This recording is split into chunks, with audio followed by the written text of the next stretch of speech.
After scrolling through posts on Facebook groups, you might come to the conclusion that the only way to get a decent ambient swell tone was to buy more pedals and stack them. What if I told you that all the gear you need to create ethereal, cinematic soundscapes can be found right here with the Line 6 Pod Go? Let's find out how to make the ultimate swell tone.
Hello and welcome to the video. If this is our first time meeting, my name is Justin and I'm all about worship guitar, helping you sound and play your best with Jesus. If you want to support these videos and my ministry, please consider liking, subscribing, hitting that bell notification button, and heading over to my Buy Me a Coffee page after this to download my patches and more. If you've met before, welcome back. Okay, forgive me for the clickbait title. Before the purists bring out the pitchforks, I recognize that the Pod Go will never sound like the Strymon Big Sky or the Eventide Space or insert NEP dub reverb here. Every pedal has its own character and vibe, and the key deciding factor is if you like the resulting sound. And that's okay if you love your Nunaba immerse over the Pod Go. One of the great things about being an electric guitarist is the creative freedom over our choice of effects. Obviously, with a dedicated pedal like the Strymon Big Sky, you're going to be able to create those soundscapes a lot faster because the pedal is already primed to do that. With a multi-effects like the Pod Go, a little more work is necessary to stack the effects together in order to create the wash, a term that ambient guitar artists use to describe the sound of the now ubiquitous volume swell.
There are plenty of videos that describe how to set this up.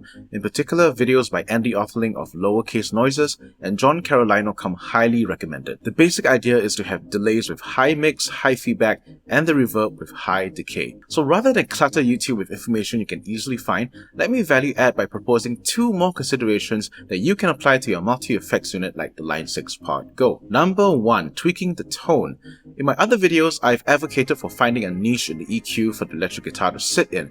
Today, for the purposes of ambient volume swells, I'll be advocating the opposite, making your guitar tone as big and large as possible, which will necessarily step on the EQ territory of other instruments like the keyboard. But since you're watching this video, I'm assuming you don't have a keyboardist who can fill in for pads, in which case you don't have to worry about stepping on others' toes. I'm going to darken the tone slightly by bringing up the cut control of the M model.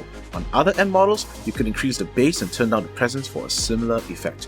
Alternatively, if the M tone is in the sweet spot for you, bring down the low pass control on the parametric EQ to allow more lower frequencies through. Some delay and reverb models allow you to tweak the EQ too. For a non-cutting immersive delay and reverb, I found that lowering the low pass and high pass controls shift the tone towards the darker side, which increases the perceived mass of the tone. Caveat emptor, be careful not to over darken the tone or you will have an undefined mess.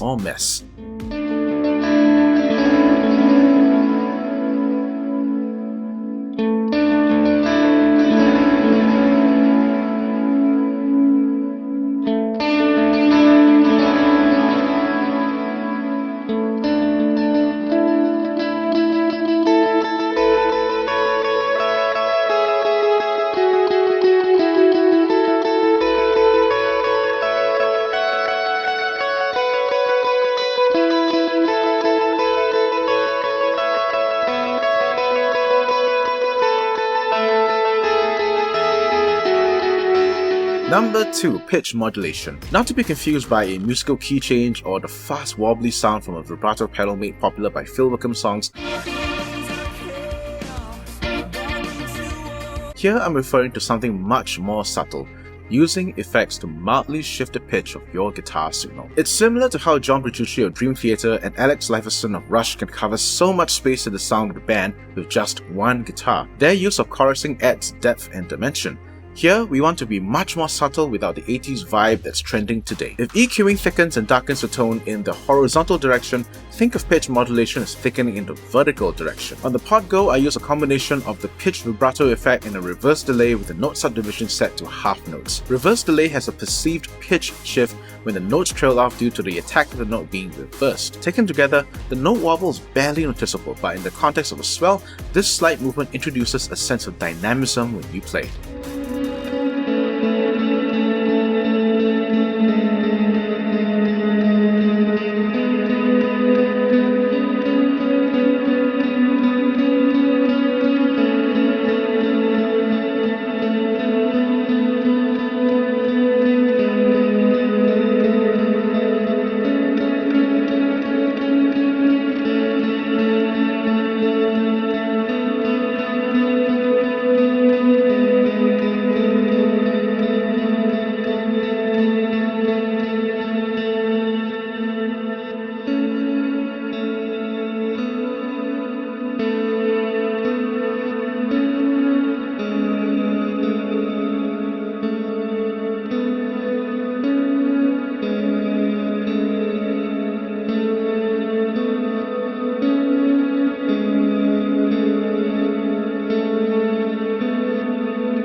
If you like what you're hearing, today's patch is going to be an update in the Pod Go Worship Essentials pack and it's called JB Swell. It's part of my jailbroken series of patches that unlock up to 7 assignable blocks instead of the 4 that come standard on the Pod Go. The patch is out specifically for Swell, so it's not overdriven. However, if you do want some overdrive, you could turn up the amp gain and push the front end of the amp by turning up the compressor volume, which is a trick I learned from Alex Strabela's free AC30 patch in the HX Stomp. Question of the day. What's your favorite ambient swell setup? Pedals or multi-effects? Let me know your signal path and any tips you have for anyone who wants to play ambient guitar in the context of worship music. I'd love to hear your stories, ideas and thoughts in the comment section below. That's it for me. Thanks for watching this video. If you got some value out of it, like it and share it with someone whom you know is interested in ambient swells with the Pod Go. Until next time, I'm Justin and I'm all about worship guitar.